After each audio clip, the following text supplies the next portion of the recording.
اعوذ باللہ من الشیطان الرجیم، بسم اللہ الرحمن الرحیم۔ السلام علیکم ورحمۃ اللہ وبرکاتہ۔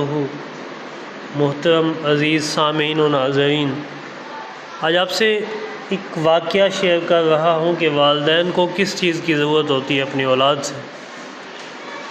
موٹر سائیکل کا پنکچر لگواتے ہوئے میں فیصلہ کر چکا تھا کہ اس ہفتے بھی اپنے گھر واپس نہ ہی جاؤں تو بہتر ہے۔ دیر سے تو ویسے بھی ہو چکی تھی، اور جہاں پچھلے 3 ہفتے گزر گئے یہ بھی گزار ہی لوں تو گرمیوں کی چھٹیوں میں ایک ہی بار چلا جاؤں گا۔ اسی سوچ بچار میں روڈ پر کھڑے میں نے 15-16 سال کے ایک نوجوان کو اپنی طرف متوجہ پایا۔ وہ عجیب سوالیہ نظروں سے میری جانب دیکھ رہا تھا، جیسے کوئی بات کرنا چاہ رہا ہو لیکن رش کی وجہ سے نہیں کر پا رہا تھا۔ جب پنکچر لگ گیا تو میں نے دکاندار کو 1000 روپے کا نوٹ دیا، اس نے 100 روپے کاٹ کر باقی مجھے واپس کر دیے۔ میں موٹر سائیکل پر سوار ہو کر جو ہی واپس شہر کی طرف مڑنے لگا تو وہ لڑکا جلدی سے میرے پاس آ کر کہنے لگا، بھائی جان، میں گھر سے مزدوری کرنے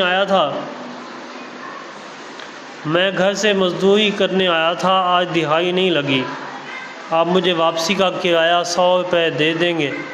میں نے ایک اچٹتی سی نگاہ اس پر ڈالی۔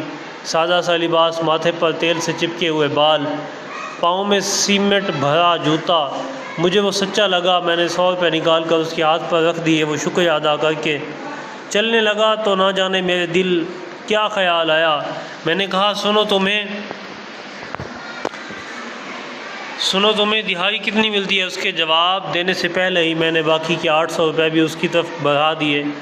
وہ ہچکچاتے ہوئے پیچھے ہٹا اور کہنے لگا، نہیں بھائی جان، میرا گھر منڈھالی شریف میں 2-3 گھنٹے میں پیدل بھی جا سکتا تھا، لیکن کل سے ماں جی کی طبیعت ٹھیک نہیں ہے، اوپر سے دہائی بھی نہیں لگی، سوچا آج جلدی جا کر ماں جی کی خدمت کر لوں گا۔ میں نے کہا، اچھا یہ پیسے لے لو، ماں جی کے لیے دوائی لے جانا۔ وہ کہنے لگا، دوائی تو میں کل ہی لے گیا تھا، آج میں سارا دن ماں جی کے پاس رہوں گا تو وہ خود ہی ٹھیک ہو جائیں گی۔ مائیں دوائی سے کہاں ٹھیک ہوتی ہیں بابو جی؟ میں نے حیران ہو کر پوچھا، تمہارا نام کیا ہے؟ اتنے میں اس کی بس بھی آ گئی۔ وہ بس کی چھت پر لپک کر چڑھ گیا اور میری طرف سے مسکراتے ہوئے زور سے بولا، گلو۔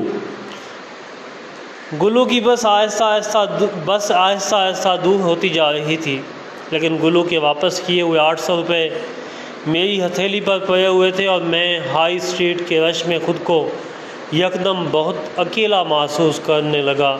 کچھ سوچ کر میں نے موٹر سائیکل کا رخ ریلوے اسٹیشن کی طرف موڑ لیا۔ موٹر سائیکل کو اسٹینڈ پر کھڑا کر کے ٹوکن لیا اور ٹکٹ گھر سے 700 روپے میں خانے وال کا ٹکٹ لے کر گاڑی کے انتظار میں بینچ پر بیٹھ گیا۔ کب گاڑی آئی، کیسے میں سوار ہوا، کچھ خبر نہیں ہے۔ خانے وال اسٹیشن پر اتر کے پھاٹک سے کبیر والا کی وین پر سوار ہوا۔ آخری بچے ہوئے 100 روپے کرایہ دے کر جب شام ڈلے اپنے گھر کے دروازے سے اندر داخل ہوا تو سامنے صحن میں چارپائی پر امی جان سر پر کپڑا باندھے نیم دراز تھیں۔ میرا بڑا بھائی دوائی کا چمچ بھر کر انہیں پلا رہا تھا۔ مجھے دیکھتے ہی امی جان اٹھ کر کھڑی ہوئیں اور اونچی آواز میں کہنے لگی، میرا پتر خیر سے گھر آ گیا ہے، اب میں بالکل ٹھیک ہوں۔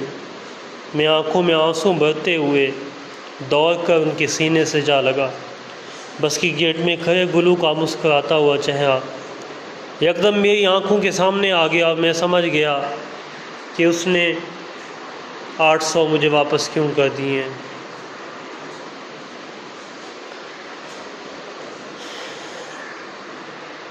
والدین کی جان اپنے بچوں میں ہوتی ہے، اس بات کا خیال رکھا کریں۔ والدین کا کوئی نعم البدل نہیں ہوتا۔ اگر آپ انہیں کچھ نہیں دے سکتے تو خیر ہے، لیکن انہیں اپنی زندگی میں وہ قیمتی وقت ضرور دیں جن سے انہیں احساس ہو کہ وہ آپ کے لیے انتہائی اہم ہے۔ ماں باپ کو آپ کے پیسوں کی نہیں، آپ کی بھیجی دواؤں کی نہیں، آپ کی ضرورت ہوتی ہے۔ خوش رہیں، سلامت رہیں، خوشیاں بانٹیں، ہمیشہ خوش رہیں۔